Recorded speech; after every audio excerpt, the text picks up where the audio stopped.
I'm Mikael, and I sing for Dark Tranquillity.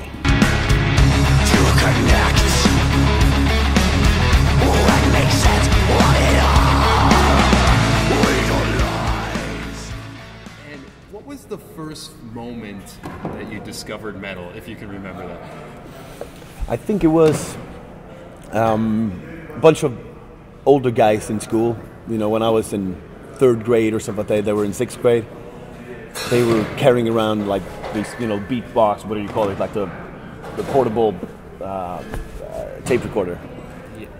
And they played Iron Maiden, like, and those guys were cool. You know, they were, you know, older than us, and I kind of looked up to them, and they were listening to like what was heavy metal at the time, and I was like, holy shit! And I forced my mom to buy me an Iron Maiden album, and Power Slave had just come out.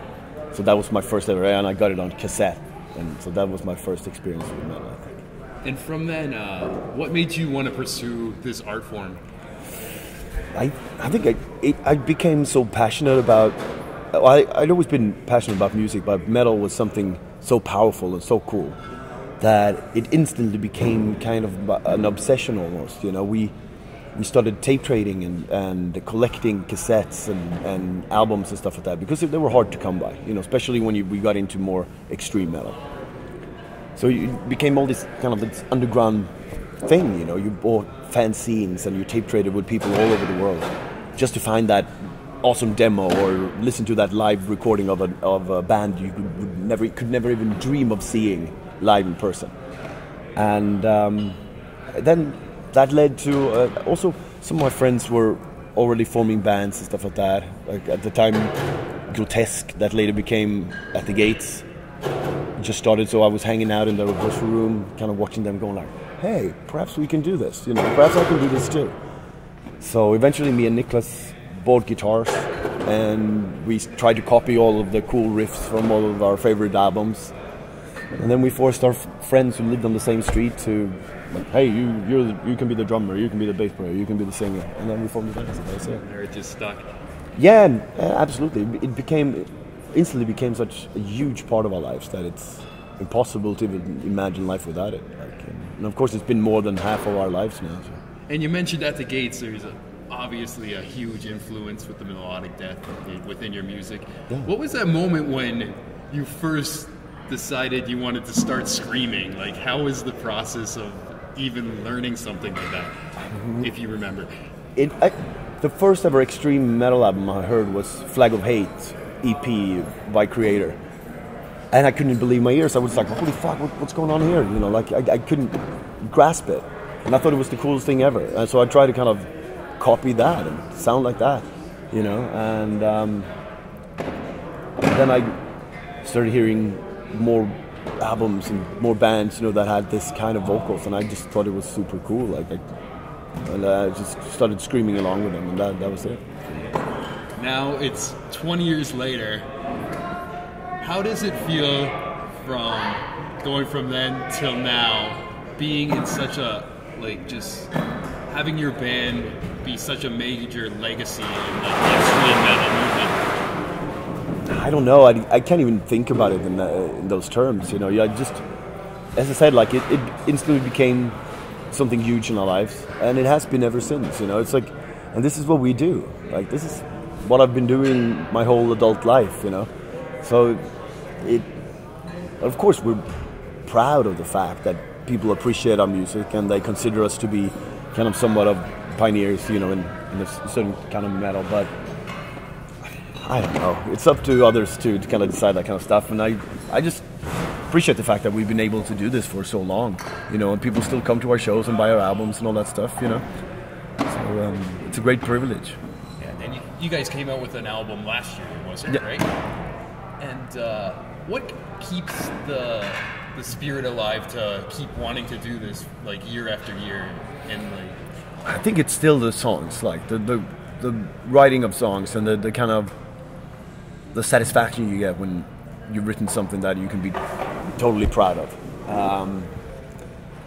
We worked for such a long time to make kind of to get this album started and to kind of find a way to to make a new album. It was really difficult because it gets more difficult with each album, you know, because you always want to create something unique and not something new that we haven't done before, that it should feel fresh and feel different and feel new and all that stuff. But it doesn't get any easier at all. So this album came about from us just having to kind of reinvent our writing technique, you know. So this was written in the studio and under totally different circumstances than normal, and that's what we needed to kind of change things up a little bit in order to see things differently and get a new perspective on our music, you know, and kind of revitalize that creativity. Awesome. And when I think about you guys, like the first thing that pops in my head about your music is the atmosphere. And even you mentioned now you change like a technique of writing, but you still seem to keep a signature atmosphere.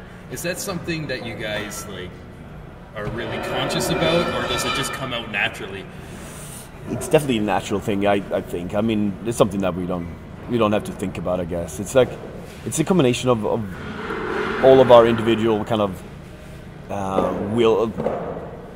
ideas about music and the way that what we appreciate and what we listen to and what our influences are, you know. And the core thing is still kind of the intensity and the melody of a song, you know, no matter what it is. So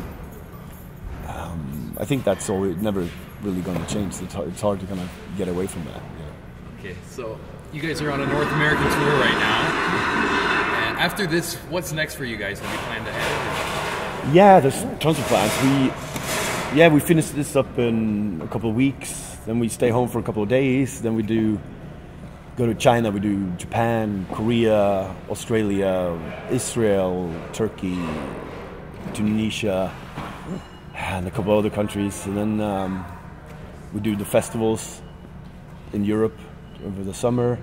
Then we'll be coming back here after the summer. And then we do a European tour in December, stuff like that again. So it's a full year. So the world mainly knows you for metal.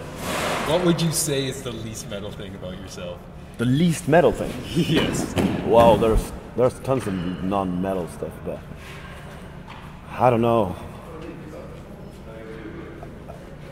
I'm very non-metal when I'm at home.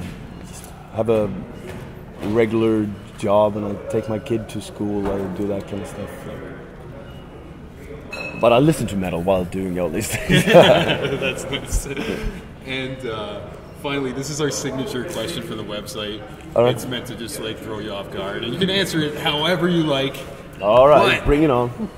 What do you think life is? Life is.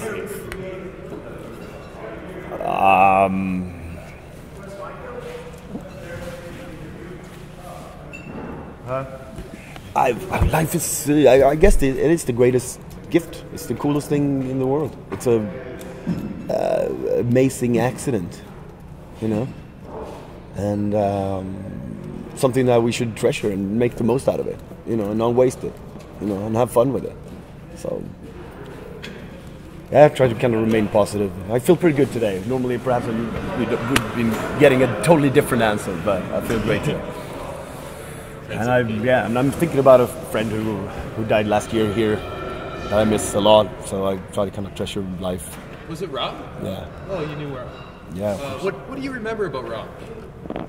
That he was such an amazing metal dude, crazy but really, really friendly and generous and cool, funny as fuck.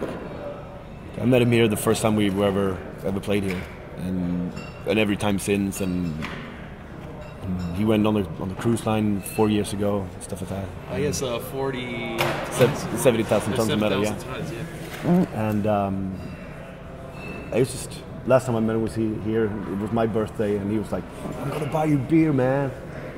And then he had to go because he was helping a friend out, and he just gave me like a $5 bill, like, "Here.